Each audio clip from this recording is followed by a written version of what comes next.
అయ్యా రాజమౌళి గారు, మీకు ఇబ్బంది కలిగింది, మీ వీడియో రకరకాల చోట్లకి ఏదో ఇబ్బంది ఉండగలిగి మీరు రిలీజ్ చేయలేకపోయారు. ఎవరి కష్టాలు వాళ్ళకు ఉంటాయి, కాదనట్లేదండి. కానీ ఆంజనేయ స్వామి వినకుండి నడిపిస్తాడు అని మీ నాన్నగారు అన్నారు. అది ఇప్పుడు భావ్యంగా అనిపించట్లేదు మీకు అన్నారు కదా. పోనీ బాహుబలి సినిమాలో కోట్లు సంపాదించారు కదండి శివలింగాన్ని ఎత్తిపించి పాపం ప్రభాస్ గారితో. అప్పుడేమన్నా శివుడి మీద ఏమైనా దానకం చదివారా మీరేమన్నా? ఏ శివాలయానికి ఏమైనా దాన ధర్మాలు చేశారా? ఆ రోజు చేసింది లేదు, ఈరోజు తిట్టుకోవడం ఎందుకండి ఆంజనేయ స్వామిని చెప్పండి.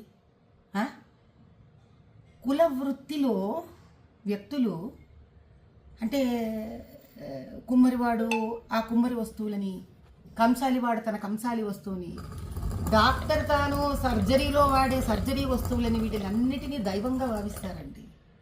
భగవంతుడు డబ్బు సంపాదనకి వాడుకోండి, కాదనట్లేదు. కనీసం డబ్బు సంపాదనకి ఉపయోగపడ్డాడు భగవంతుడు అని ఆయన పట్ల ఒక గౌరవం ఉంచడం మీలాంటి వాళ్ళకి, మాలాంటి వాళ్ళకి, మనందరికీ సామాజిక స్ఫూర్తిగా ఉండాలి. ఎందుకంటే ప్రజలు మనని చూసి మన మాట విని చైతన్యవంతమవుతారు.